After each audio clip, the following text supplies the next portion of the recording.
আলু খেতে কে না পছন্দ করে, তবে আলু যদি এখানে ইউনিক রেসিপি হয়, ইউনিক খেতে দেখতে হয়, তো আরও ভালো লাগে। তো চলো আজকে রেসিপিটা আমি তোমাদের জন্য বানাচ্ছি, পুরো নতুন রেসিপি। একবার খেয়ে দেখো কেমন হয়েছে, আর রেসিপিটা পুরো দেখার জন্য অনুরোধ রইল। একটা আলু চটপটা রেসিপি আজকে বানাচ্ছি, অনেকটা ইউনিক আছে।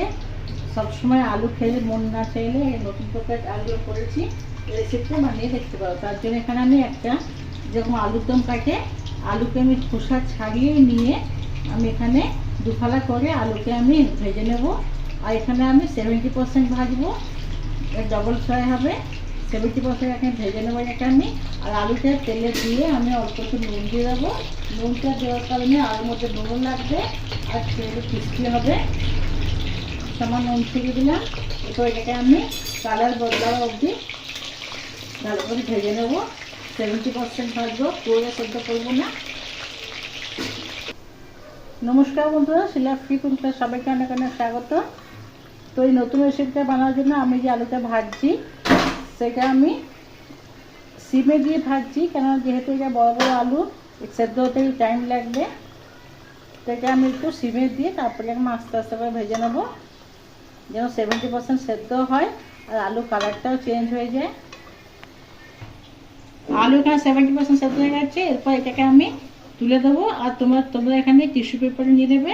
আমি এখানে একটা এখন এই ছিদ্রযুক্ত থালিতে নিলাম, তেলটা ভেতরে চলে যাবে। নিচে থালা আছে একটা, তুলে দিলাম। এরপর এরকম একটা একটা আলুকে আমি একটা গ্লাস, ছোটো গ্লাস নিয়েছি, সাহায্যে অল্প একটু দাবিয়ে দেবো, পুরোটা তাড়াবো না, একটুখানি দাবিয়ে ফাটিয়ে দিলাম। এটা আবার ফ্রাই করবো, তাহলে ভালো মুচমুচে লাগবে আর খেতেও খুব সুন্দর লাগবে। এরকম সবকটা আলুকে এরকম হালকা হাতে আমি এরকম করে একটু দাবিয়ে দেবো।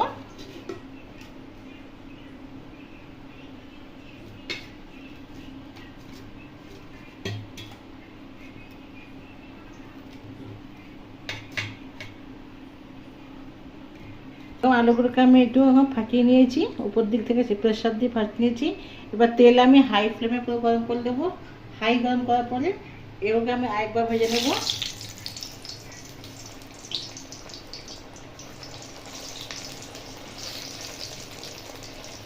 এতে মুচমুচিটা ভালো হয় আর খেতে স্বাদও ভালো আসবে।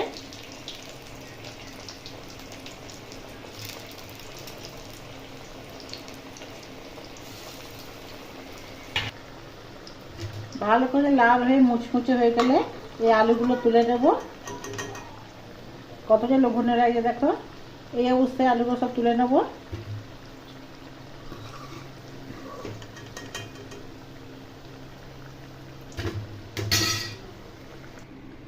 সবগুলো আলু আমি ডবল ফ্রাই করতে এরকম মচমচে করে আমি ভেজে নিয়েছি। এরপর তরকা দেবো। তেল কমিয়ে দিলাম, তেল একটু কমিয়ে দিয়ে অল্প তেল রেখেছি 1 চামচের মতন, ওতে দিয়ে দিলাম সর্ষে। দেবো এখানে সামান্য হিং।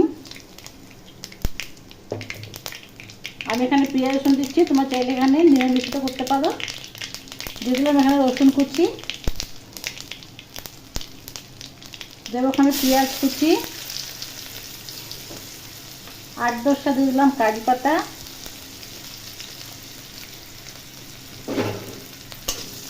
ভালো করে ভেজে নেবো এগুলো।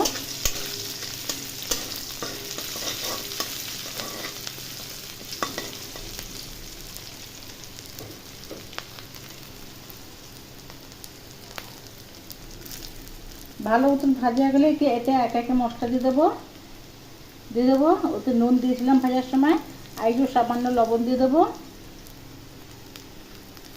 কালারটা ভালো আসবে তার জন্য আমি এখানে একটু কাশ্মীরি লঙ্কা গুঁড়ো দিয়ে দিচ্ছি।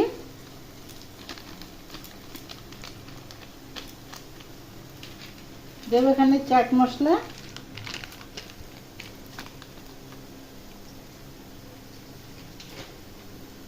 ভালো করে নেড়ে দেবো।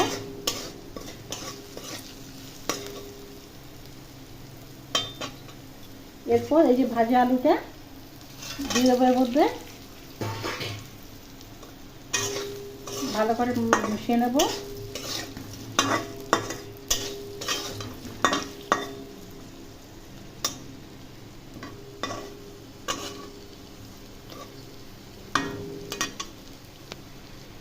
ভালো করে ভাজা হয়ে গেলে শেষে পাতিলেবু রস একটু চিপকে দিয়ে দেবো, এতে আরও চটপটে একটা ফ্লেভার এসে যাবে।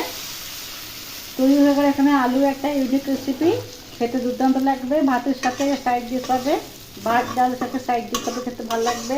এমনি চা হিসাবে খেতে পারবে, স্ন্যাক্স আইটেম হিসাবে চায়ের সাথে খেতে দুর্দান্ত লাগবে। রেসিপিটা অবশ্যই একবার ট্রাই করো ঘরে।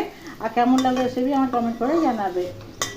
আর ভালো লাগলে লাইক করবে, আর আমাকে নিত্য নতুন রেসিপি পাওয়ার জন্য আমার চ্যানেলটাকে সাবস্ক্রাইব করে দেবে।